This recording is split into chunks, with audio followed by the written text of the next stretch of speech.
사무엘하 12장 1절부터 15절까지 말씀입니다. 여호와께서 나단을 다윗에게 보내시니 그가 다윗에게 가서 그에게 이르되 한 성읍에 두 사람이 있는데 한 사람은 부하고 한 사람은 가난하니 그 부한 사람은 양과 소가 심히 많으나 가난한 사람은 아무것도 없고 자기가 사서 기르는 작은 암양 새끼 한 마리뿐이라.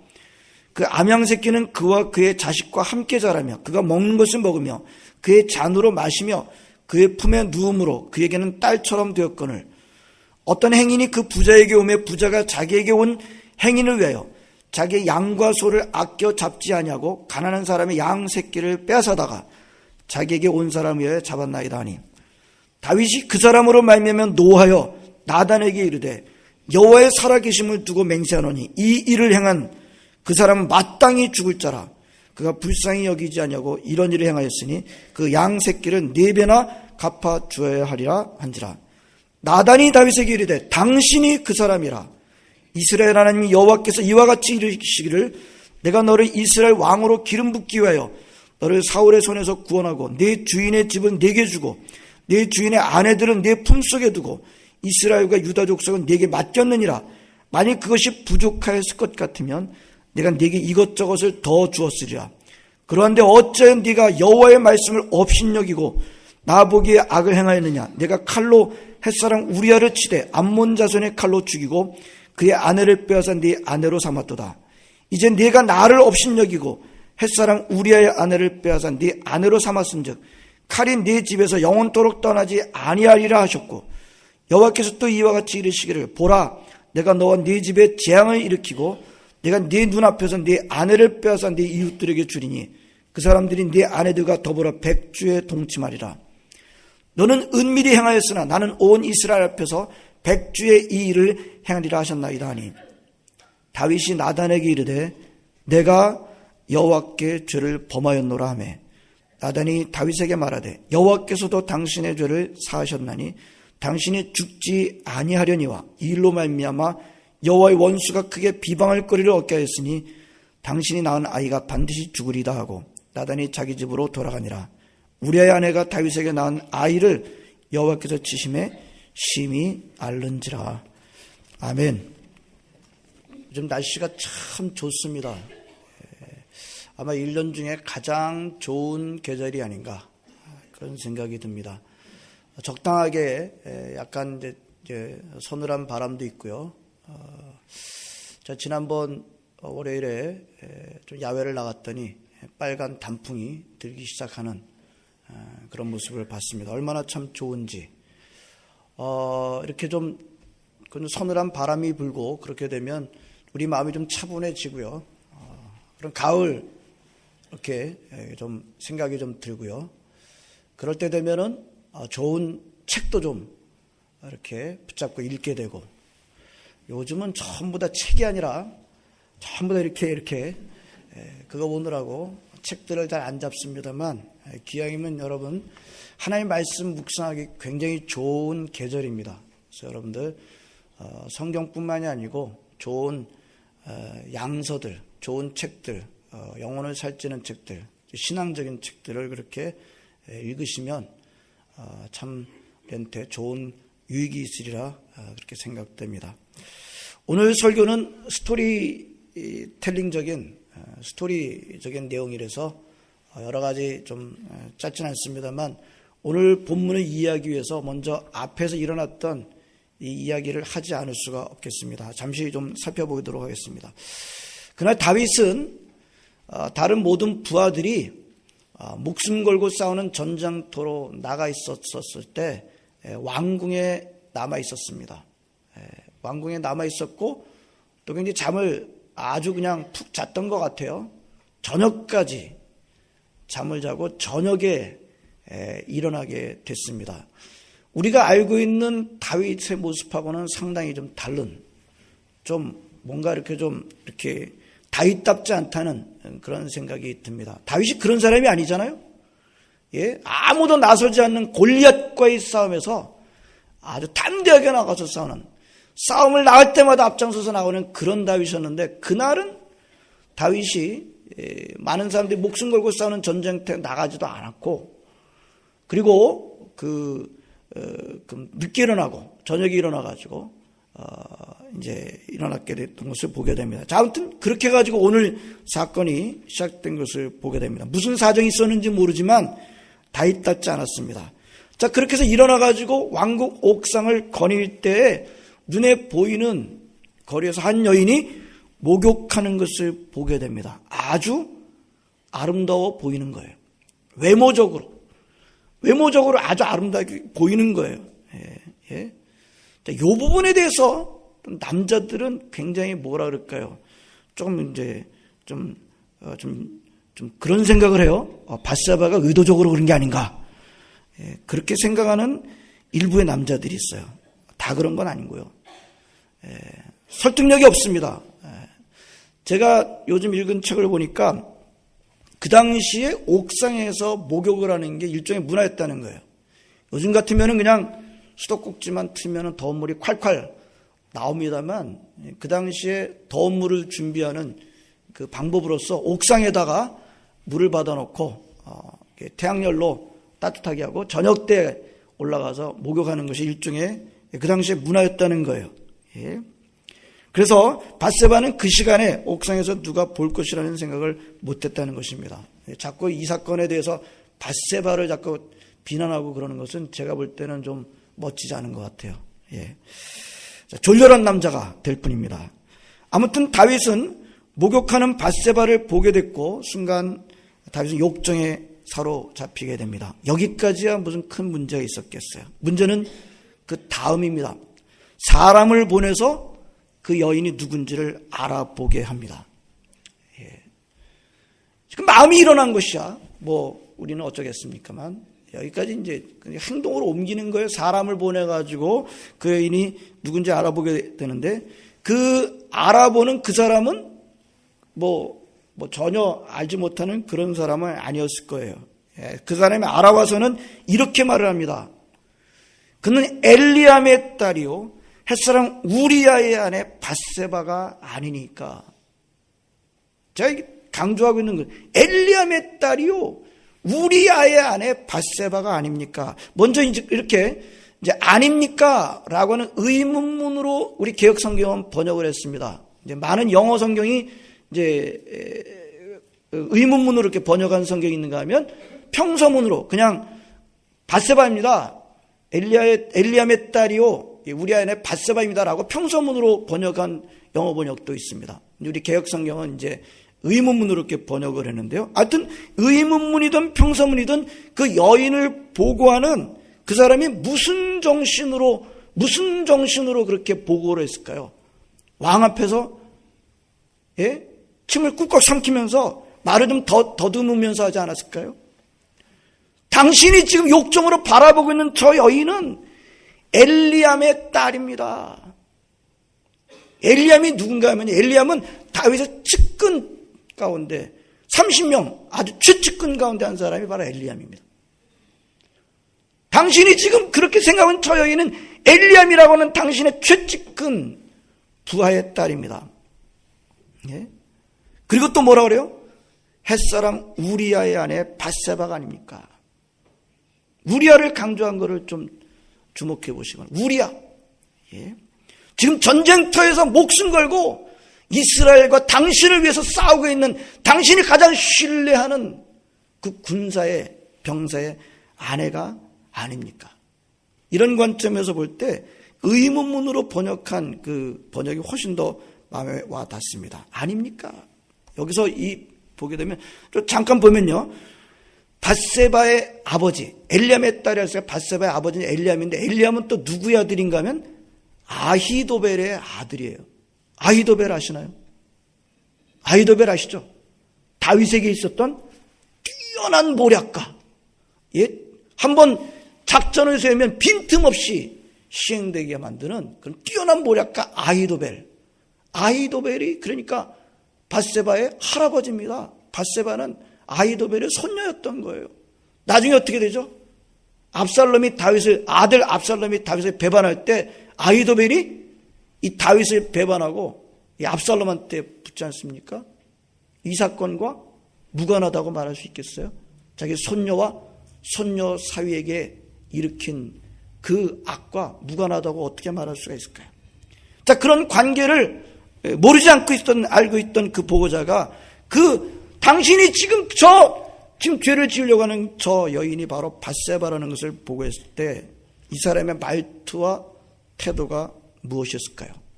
일종의 하나님의 경고라고 볼 수 있습니다. 하나님은 이 보고자의 그 말과 그 말투를 통해서 빨간 깃발, 레드 플래그를 지금 세게 흔들고 계시는 것이라고 볼 수 있습니다. 하지만 어떻게 하죠? 다윗은 어떻게 합니까? 그 경고를 무시하죠. 사람을 보내서 그 밧세바를 데려옵니다.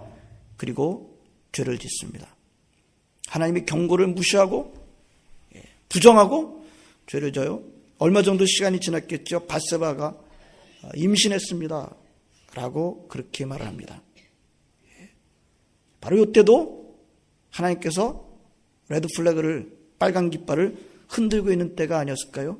사인을 주시는 때가 아니었을까요? 여기서 멈췄더라면, 여기서 마무리했었더라면 그는 적어도 사람을 죽이기까지는 않았겠지만 멈추지 않습니다. 사인을 무시합니다. 오히려 자신이 지은 그 간음죄를 덮기 위해서 어떻게 하죠? 그 아이가 우리아의 아이로 만들기 위해서 전장터에 나가 있는 우리아를 불러옵니다. 특별 휴가를, 왕이 직접 내리는 특별 휴가를 허락합니다. 집에 가서 쉬라. 그러고 난 다음에 뭐가 따라갔어요? 왕이 내린 특별 음식이 뒤따라 갔습니다. 그것만 잘 됐더라면 우리아가 이제 집에 가서 동침하게 되면 이제는 자기는 이제 그 모든 얼마든지 완전 범죄로 덮일 거라고 생각을 했는데 우리아가 어떻게 하죠? 집에 가서 자질 않고 군대 막사에서 부하들하고 함께 잡니다. 어째요? 집에 가지 않았느냐? 아니, 지금 내 친구들, 내 동료들이 지금 목숨 걸고 싸우는 전쟁터에 그대로는 내가 어찌 가서 아내와 함께 잠을 잘 수가 있겠습니까? 여러분, 참 눈물 나는, 당신과 이 이스라엘과 다윗을 위해서 얼마나 눈물 나는 충신인지 볼 수가 있습니다. 하지만 다윗은 당황하죠. 그 사건도 일종의 말하자면 하나님께 주시는 일종의 경고라고 볼 수가 있습니다. 하지만 다윗은 당황하고 마음을 더 강팍하게 어떤 작전을 했죠? 술을 먹입니다. 술을 술 기운으로 돌아가서 그래서 아내와 밧세바와 함께 자도록 했지만 실패하고 맙니다. 다윗이 무슨 생각을 합니까? 이제는 우리아로 하여금 아내 밧세바와 함께 자기하는 방법이 통할 것 같지 않다는 결론에 도달하게 됩니다. 어떻게 하죠, 그러죠? 이제는 그 방법이 안 통하고 플랜 B로 넘어가게 되죠. 어떻게 하죠? 편지를 씁니다. 최전방에 나와 있는 요압 장군한테 편지를 써요. 친척이에요. 어떻게 하죠? 이 친구를 전쟁터 제일 앞에 보내시오. 그래서 죽게 하시오. 그러지 않았어요. 제일 앞에 보내시오. 그러고 난 다른 사람들 다 뒤로 빠지시오. 그리고 난 다음에 죽게 하시오. 거의 아예 완벽한 플랜을 짜가지고 그렇게 해가지고 편지를 들려보냈는데 그 편지 누가 갖고 갑니까? 우리아가 들고 가는 우리아가. 자기를 죽이는 왕의 음모가 담겨지는 그 편지를 우리아가 가지고 가요. 우리아는 무슨 생각을 했겠을까요? 자기가 죽을 거라고 무슨 생각을 했겠을까요? 그렇게 해서 우리아는 암몬자 손에 죽는 것처럼 보입니다만 다윗의 치밀한 완벽한 셋업에 의해서 그렇게 죽임을 당하게 됩니다. 자, 그 다음에 그렇게 해놓고선 이렇게 우리아가 죽었습니다 라고는 보고를 듣자 다윗이 어떻게 하죠? 화를 벌컥 냅니다. 화를 벌컥 내면서 뭐라 그래요? 어째 그렇게 적에게 가까이 가서 싸웠느냐? 여러분 기가 막히지 않아요? 마치 자기는 전혀 관계가 없는 것처럼 어째 적에게 그렇게 가까이 가서 싸웠느냐? 옛날 가까이 갔다가 여자가 던지는 맷돌에 맞아 죽은 경우가 있지 않느냐? 이런 걸 뭐라 그러나요? 뭐한 사람이 더 성낸다고요? 그렇죠? 방귀 낀 사람이 더 성낸다. 이런 표현으로도 좀 어울리지 않아요. 예. 역사를 또 옛날에 있었던 이렇게 해석했다가 갖다 붙이고, 그리고 요압한테는 뭐라 그럽니까? 칼은 이 사람이나 저 사람이나 죽이는 것이지. 예. 그 친구는 전장터에 나가서 적에 의해서 전쟁터에 나가서 그게 바로 전쟁입니다 하면서 걱정하지 말고 열심히 싸우라고 그렇게 말합니다. 전투하다 죽은 것으로 하겠다는 겁니다. 아주 악하죠. 철저하게 자신의 간음죄를 덮기 위해서 자기한테 충성, 목숨을 바치고 있는 충신을 비열하게 죽이고서는 그걸 전투에서 죽인 것처럼 교활하게 위장까지 합니다. 아주 악하죠. 다윗이 직접 죽이진 않았다 할지라도 오늘 보면 나단이 지적할 때도 암몬 자손의 손을 들어서 당신이 죽였어. 이런 죄를 뭐라고 하나요? 살인 교사죄라고 하나요? 그런데도 하나님께서는 다윗을 완전히 버리지 않고 다윗에게 기회를 주십니다. 선지자 나단을 보내십니다. 나단 선지자가 다윗에게 이런 이야기를 하면서 나오게 됩니다. 이 스토리가 참 기가 막혀요. 어떤 마을에 부자와 가난한 사람, 이렇게 사람이 살고 있었습니다. 한 사람은 양과 소가 아주 심이 많고, 가난한 사람은 가진 게 없고 딱 암양 새끼, 그래서 사다가 기르는데 이게 너무너무 좋으니까 같이 키운 거예요. 집에서 뭐 바깥에다 놓고 키운 게 집에서 같이 키운 거예요. 그래서 먹을 때 같이 먹고 마실 때도 같이 마시고 애들하고 같이 자랐어요. 심지어 잠잘 때도 같이 잔 거예요. 그래가지고 뭐가 됐대요? 그 암양 새끼는 그 주인한테 딸처럼 됐습니다. 어느 날 나그네가 부잣집에 나그네가 왔는데 그 나그네를 대접하는데 이 부자는 자기의 그 많은 양과 소 가운데서 하나 잡지 않고 이 암양 새끼, 가난한 사람의 암양 새끼 그 딸처럼 귀하게 여겼던 암양 새끼 뺏어다가 그 나그네한테 대접을 했습니다. 그 얘기를 들은 다윗이 뭐라고 말합니까? 여러분 무슨 이 얘기를 들으면서 무슨 생각이 드세요? 막 거친 말이 나오게 되지 않나요? 거친 말이 나오지 않을까요? 다윗이 어떻게 합니까? 여호와의 사심을 가리켜 내가 맹세하노니. 성경이 굉장히 고상하게 표현하고 있습니다만 이 일을 행한 사람은 마땅히 죽을 자라. 그 얘기는 뭐예요? 내가 죽이겠다는 그런 뜻도 내포하고 있어요. 마땅히 죽을 자라. 네 이런 자를 가만히 안 놔둘 거야. 그러고 난 다음에 뭐라죠? 그가 그런 일할 때 불쌍히 여기는 마음이 전혀 없었으니 그 양새끼는 4배로 2배로 갚아줘야 되는데 4배로 갚아줘야 할 것이다. 다윗의 이 분노, 그것을 듣자마자 나단이 뭐라고 그러죠? 오늘 설교 제목이기도 한데 나단이 뭐라 그래요? 당신이 그 사람이라. 이걸 우리식대로 표현하면 어떻게 돼요? 네가 바로 그놈이다 라고 그렇게 말합니다. 그래서 계속해서 이렇게 말합니다. 주 이스라엘 하나님이 이렇게 말씀하십니다. 내가 너에게 기름을 부어서 이스라엘 왕으로 삼았고 또 내가 사울의 손에서 너를 구하여 줬다. 나는 네 주인의 왕궁을 너에게 넘겨주고 네 주인의 아내들도 네 품에 안겨주었고 이스라엘 사람들과 유다도 너에게 다 맡겼다. 그것으로 부족하다면 내가 너에게 더 주었을 거야.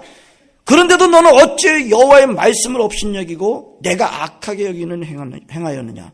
너는 햇사람 우리아를 전쟁터에서 죽이고 그의 아내를 빼앗아 네 아내로 삼았다. 다윗이 직접 피를 묻히지 않았다 치더라도 나단을 통해서 주신 하나님의 말씀은 네가 전쟁터에서 우리아를 죽였다. 너는 그를 암몬 사람의 칼에 맞아서 죽게 했다. 너는 이렇게 나를 업신여기고 햇사람 우리아의 아내를 뺏어다가 네 아내로 삼았으므로 이제부터는 영영 네 집안에서 칼부림이 떠나지 않을 것이다. 여호와께서 또 이처럼 말씀하시기를 내가 네 집에 재앙을 일으키고 내가 네 처들을 가져 네 눈앞에서 다른 사람에게 주리니 그 사람이 네 처들로 더불어 백주에 동침할 것이다. 너는 은밀하게 행했지만 나는 이것을 대낮에 행할 것이다. 다윗이 더 이상 도망갈 수가 없는 그런 상태로 하나님께서는 나단을 통해서 몰아가시죠. 그때 다윗이 어떻게 응답을 합니까? 13절에 내가 여호와께 죄를 범하였노라. 더 이상 도망갈 수 없어요. 더 이상 커버업 할 수 없습니다. 더 이상 자기가 부정했던, 꽁꽁 숨겨놓았던, 아무도 보지 못하게 숨겨놨던 그 진실을 맞닥뜨려야 할 때입니다. 다윗이 어떻게 하죠? 다윗이 무릎을 꿇습니다. 내가 죄를 지었습니다. 다윗이 뭐라고 또 하나님의 말씀을 전합니까? 여호와께서도 당신의 죄를 사하셨습니다. 당신이 죽지 않을 것입니다. 그러나 이 일로 말미암아 여호와의 원수들이 크게 회방할 거리를 얻었으니 당신이 낳은 아기는 정녕 죽을 것입니다 하고 돌아갑니다. 말씀대로 그 아기는 어떻게 되죠? 다윗이 어떻게 해서든지 매달립니다. 7일 동안 먹지도 않고 잠도 안 자면서 신하들이 막 말려요. 그런데도 불구하고 먹을 것, 자는 것 다 포기하고 7일 동안 매달립니다만 그 아기는 결국 죽게 되고 말죠. 신하들이 저렇게 매달리는 왕을 보니까 차마 아기가 죽었다고 말을 하기를 두려워했습니다만 또 다윗이 눈치가 빠르잖아요. 눈치가 빠라서 아이가 어떻게 되느냐라고 묻지 않고 아이가 죽었느냐라고 묻습니다. 죽었다고 하니까 어떻게 합니까? 옷을 잘 차려입고 일어나서 목욕하고 기름 바르고 옷 갈아입고 하나님의 집에 들어가서 경배하고 궁으로 돌아서 음식 차려갖고 잘 먹습니다. 이삭에게는 신하들한테 다윗이 대답을 합니다. 아이가 살았을 때는 혹시 하나님께 나를 불쌍히 여기셔서 살려주실까 해서 매달린 것이지만 이제 아이가 죽었으니 금식할 필요가 뭐가 있겠느냐. 나는 그 아이에게 갈 수 있지만 그 아이는 어떻게 나한테 올 수가 있겠느냐. 여전히 정말 그 분별력은 없어지지 않은 것을 볼 수가 있습니다. 그래서 다윗 밧세바를 위로하고요. 다 자기가 저질러 놓은 죄인데 밧세바를 위로하고 밧세바와 함께해서 또 아들을 낳는데 그 아들이 솔로몬이라는 기록이 사무엘하 12장에 들은 것을 보게 되는데요. 자, 오늘 우리 11장 12장에서 나타난 이 다윗의 죄에 대해서 여기 나타나는 일부의 그 다윗의 죄로 말미암는 보응과 일부의 회복이 기록되는데 오늘 세 가지를 한번 묵상하도록 하겠습니다. 첫 번째를 강조하도록 하겠습니다. 가장 중요한 게 뭐예요? 죄를 짓고 난 다음에 죄가 있는데 가장 중요한 건 뭐예요? 죄를 솔직하게 봐야 하는 것입니다. 가장 중요한 것은 솔직해야 됩니다. 그리고 죄를 회개해야 됩니다. 근데 다윗은 진실을 보기를 거절했습니다. 어떻게 해서든 진실을 덮으려고 했습니다. 어떻게 해서든 피하려고 했어요. 왜요? 죄의 진실을 보는 것만큼 고통스러운 게 없거든요. 수치스럽거든요. 모든 사람들이 다 그렇습니다. 죄의 진실을 자기의 그 약점과 허물과 죄를 보는 것처럼 고통스러운 게 없거든요. 다 피합니다. 여러 번의 경고가 주어졌어요. 그런데 한 번도 훅 간 게 아니에요. 여러 번의 경고가 주어졌어요. 하지만 그때마다 다윗은 묵살했습니다. 그러나 그렇게 묵살하고 진실을 덮어두고 회피하는 것만으로는 결코 문제가 해결되지 않습니다. 결코 치유가 일어나지 않습니다. 오직 진실 앞에 서는 것만이 방법입니다. 고통스러워요. 수치스럽습니다. 다윗은 꽁꽁꽁꽁 숨겨놓고 계속 숨겨두고 있다가 나단의 지적 앞에서 그동안 철저하게 숨기고 있었던 진실 앞에 서게 되었던 것입니다. 성도 여러분, 이 순간이 있어야 돼요. 내가 그렇게 회피하고 숨겨들었던 그것이 솔직하게 대면하게 되는 그 순간이 있어야 하는 것입니다. 이 순간이 없으면 문제 해결도 없는 것입니다. 저와 여러분들은 우리가 갖고 있는 문제 앞에 얼마나 솔직하게 그렇게 서고 있는지요. 하나님 앞에서 솔직하게 우리의 죄의 비밀들을 고백한 적이 있는지요. 때로는 바쁘다는 것을 핑계로 바빠요. 바쁜 것만큼 어떻게 보면 가장 그 위장인 것도 없을지도 모릅니다. 우리는 바쁘다는 것이 어쩌면 문제의 진실을 가장 숨기는 그럴듯한 변명이 될 수도 있습니다. 오히려 또 반대로 다른 사람들과 나이스하게 대하는 것도 얼마든지 그럴 수 있어요. 다른 사람한테 애써서 나이스하게 대하려는 것들도 가장 깊은 나의 문제를 감추려고 하는 것일 수도 있습니다. 많은 사람들이요, 하나님 앞에서의 자기 자신을 찾으려기보다는 사람들 앞에서의 자기 자신을 찾을 때가 많아요. 하나님께서 나를 어떻게 보시는가 이것보다는 다른 사람들이 나를 어떻게 보나 여기에 매달릴 때가 많아요. 그래서 다른 사람들 앞에서는 자기를 찾으려다가 다른 사람들 앞에서 자기 자신을 잃어버릴 때가 많이 있습니다. 군중 속에서 자기 자신을 잃어버릴 때가 많은 것입니다. 사람들은 누구나 진실을 대면하고 싶지 않습니다. 고통스럽고 수치스럽거든요. 너무 아프거든요. 그러나 나단이 지적한 당신이 바로 그 사람이요 라고 하는 그 순간이 없으면 문제가 해결되지 않고 치유가 일어나지 않는 것입니다. 다윗은 이 나단의 이 어떻게 보면 마지막 기회라고 할 수 있는 마지막 하나님께서 주신 그 레드 플래그, 이 빨간 깃발 앞에서 그걸 어떻게 하죠? 내가 여호와께 죄를 범하였노라. 여러분, 다윗의 뉘우침은 진실한 뉘우침이었던 것을 우리는 볼 수 있습니다. 그래서 진실하게 솔직하게 자기의 그 모습을 보기 시작했을 때, 죄를 보기 시작했을 때 그때서부터 치유가 일어나기 시작했던 것을 우리는 볼 수가 있습니다. 자, 두 번째, 여러분, 모든 죄는 하나님 앞에 짓는 것입니다. 나단의 지적을 한번 보시기 바랍니다. 죄는요, 다윗이 우리야 그리고 밧세바한테 개인적으로 어떻게 보면 지은 그런 차원이 있습니다만 9절에 나단은 뭐라고 말하니까 네가 여호와의 말씀을 업신여기고 네가 여호와의 말씀을 업신여기고 모든 죄는 하나님의 말씀을 깨는 거예요. 하나님의 말씀을 어기는 거예요. 10절 말씀은 네가 나를 업신여기고 다윗이 밧세바와 우리한테 어떻게 보면 지은 죄처럼 보입니다만 그들한테만 해당되는 죄처럼 보입니다만 그렇지 않습니다. 그것은 모든 죄는 결국 하나님 앞에 짓는 것입니다. 예. 그래서 다윗이 죄를 고백할 때 뭐라고 그랬어요? 내가 우리아와 밧세바에게 죄를 졌습니다. 그랬나요?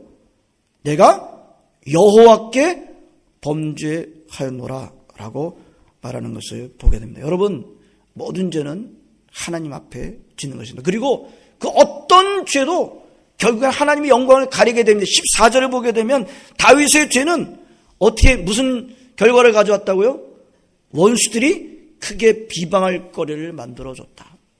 여러분, 모든 죄는 결국 하나님의 영광을 가리게 되어 있는 것입니다.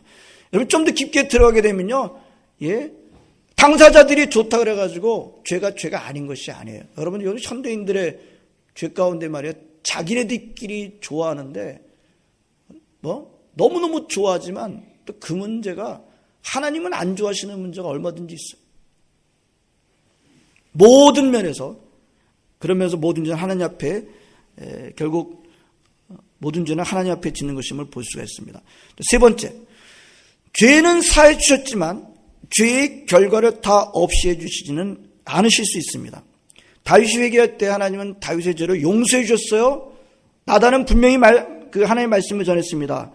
여호와께서도 당신의 죄를 사하셨나니 사해 주셨습니다. 그러나 죄의 결과를 완전히 면제시켜 주지는 않았어요. 죄의 결과를 전혀 안 겪게 해주시지 않은 것을 보게 됩니다. 가끔 어떤 분들은 우리 예수 그리스도께서 십자가에 달려 죽으심으로 말미암아 모든 죄를 씻어줬기 때문에 모든 어떤 죄도 죄의 심판이 이제 그 죄로부터 노임받게 된다. 그럼 오늘 성경을 보시기 바랍니다. 앞으로도 우리가 보게 될 것은 다윗이 죄 용서를 받았습니다. 그러나 죄의 결과를 면제받지는 않은 것을 우리는 보게 됩니다. 우리가 예수 그리스도께서 우리의 모든 죄를 담당하시고 십자가에 죽으셨다는 것이, 여러분, 우리가 예수를 믿고 난 다음에도 죄를 짓지요? 예수 믿으면 전혀 죄를 안 짓습니까? 예수 믿고 난 다음에 죄를 져요. 예수 믿고 난 다음에 죄까지도 그냥 자동적으로 십자가가 다 깨끗하게 씻어준다고 말씀하고 있습니까? 그러지 않아요. 어떻게 해야 된다고 말씀하고 있습니까? 우리의 죄를 자백해야 한다고 말씀하고 있습니다. confess 해야 된다고 말씀하고 있습니다. 우리의 죄를 자백해야, 뉘우치고 고백해야 용서받는다고 말씀해 주고 있습니다. 이것도 우리한테 주신 특권이죠. 안 믿는 사람이 이런 거 없어요. 그러나 하나님의 자녀들은, 예수 그리스도의 피로 씻겨진 사람들은 우리가 지은 죄에 대해서 자백하게 되면 그 죄를 용서해 주신다고 말씀하셨지, 예? 오고 오는 모든 죄를 그냥 다 없애줬다, 그런 뜻은 아닌 것입니다.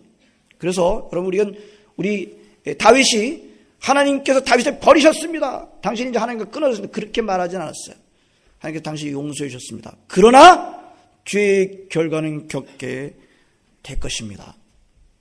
예, 당신은 그것을 숨긴 재성이 있지만 하나님께서는 그 죄의 결과를 겪게 하는 것, 대낮에 칼이 그 집에서 떠나지 않게 될 것이다 라고 말씀하고 있는 것을 보게 됩니다. 성도 여러분, 죄는 결코 가볍지 않습니다. 우리 하나님께서는 결코, 구약이든 신약이든, 신약도 마찬가지예요. 많은 사람들이 신약에서는 예수님이 십자가 달려 죽으셨기 때문에 모든 죄가 다 해결됐고 괜찮다, 그렇지 않습니다. 구약과 신약 모두 죄는 심각한 것입니다. 하나님 심각하게 다루시고, 심각하기 때문에 아들 예수 그리스도의 기꺼이 십자가 달려 죽게 하시기까지 하신 것이지, 그것이 별 문제가 안 된다면 그렇게 하지 않으셨을 것입니다. 자, 이제 보겠습니다. 솔직하게 나의 죄를 보는 것이 가장 중요합니다. 사울은요, 어떻게 했습니까? 사무엘을 통해서, 죄를 지적하는 사무엘을 통해서 자신이 잘못한 것을 처음에는 그렇게 부정하고 그러다가 나중에는 보게 됐어요. 그래서 사울도 죄를 졌습니다 라고 말을 했어요. 근데 사울의 뉘우침은 진정한 것이 아니었던 것을 보게 됩니다. 그렇게 말해놓고 뭐라 그래요? 부탁을 하죠. 나랑 같이 가서 사무엘을 붙잡고 나랑 같이 가서 제발 좀 가서 제사들 드리십시다. 사울의 뉘우침은 진정한 것이 아니었습니다만 오늘 다윗의 뉘우침은 진정한 것이었던 것을 보게 됩니다. 진정한 회개, 자신의 죄를 솔직하게 정직하게 보고 그 앞에서 자기 자신을 비추고 진정으로 회개라는 그 순간이 없으면 하나님의 예수도 없는 것입니다. 여러분, 하나님의 예수는 언제 오게 돼요? 철저한 나의 죄에 대한 노와 함께 오는 것이지, 예? 우리 하나님의 예수를 받을 때, 예? 우리가 하고 있는 모든 죄에 대해서 예수를 해주면서 하나님께서 우리를 받아주신 적이 있으신가요? 그렇지 않습니다. 너무 고통스럽습니다. 우리가 노를 들을 때, 거절을 받을 때 고통스럽습니다만 그것을 숨기고 회피하고 그것에는 결코 문제 해결과 치유가 일어나지 않는 것입니다. 모든 문제에 있어서 가장 중요한 것은 우선 나의 죄의 그 진실을 보는 것입니다. 자, 오늘 보게 되면요, 이 보는 것도요, 하나님께서 나단을 통해서 지적해 주신 것을 볼 수 있습니다. 나단을 통해서 다윗에게 노라고 하는 절대적인 노를 선언해 주신 것도 은혜죠. 이것도 은혜예요. 예. 이 은혜 앞에 다윗은 무릎 ቁ고 순복함으로 말미암아, 예, 그 다음에 치유와 문제 해결을 경험하게 된 것을 볼 수가 있습니다. 자, 오늘 여러분들, 오늘 우리가 잘 알고 있는 이 다윗의 이 죄와 그 넘어짐과 그 또 회개를 보면서 나에게 이 나단의 지적 앞에 섰던 같은 그런 순간이 있었는가? 그리고 그 순간 정말 내가 무릎을 꿇고 제가 하나님 앞에 죄를 지었습니다 라고 고백한 적이 있는지, 예, 한번 생각해 보시기 바랍니다. 혹시 그래서 앞으로 죽기 전에, 앞으로 내가 아직도 좀 시간이 있으니까 죽기 전에 나한테 그런 일이 일어나겠지, 회개에 대해서 너무 여유를 갖지 마시길 바랍니다. 다른 것에서 여유를 가질지 몰라도 회개에 관한 한 너무 여유 갖지 마시기를 바랍니다. 시간이 그리 많지 않아요. 우리에게 주어진 시간들이. 예. 한번 따라서 하실까요? 회개의 질이 믿음의 질이다. 아멘. 예. 여러분, 믿음의 질은요, 교회 오래 다니는 것이 아니에요. 믿음의 질은요, 그런 것이 아니에요. 믿음의 질은 하나님 앞에 얼마나 내가 결정적으로 돌아섰는가, 얼마나 내가, 예, 제가 하나님 앞에 죄를 지었습니다 라고 하는 그 크기가 믿음의 질이라고 볼 수 있어요. 다시 한번 따라서 하시겠습니다.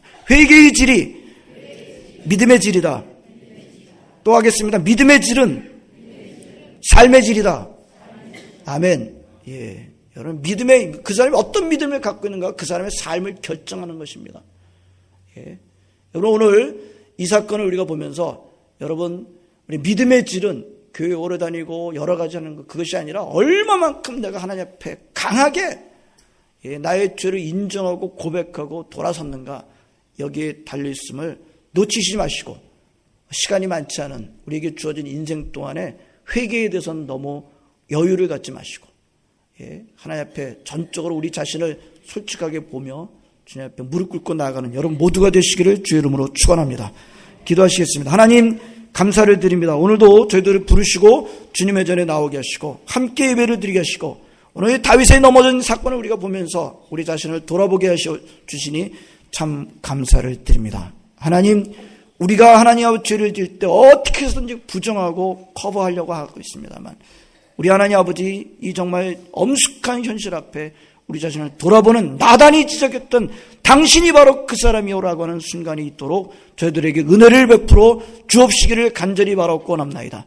그래서 우리의 마음속 깊은 곳에 진정으로 내가 하나님 앞에 죄를 지었습니다 라고 고백할 수 있고, 또 그 고백으로 말미암아 치유를 경험하는 우리 모든 성도들 다 되게 하여 주시옵소서. 예수님의 이름으로 기도합나이다. 아멘.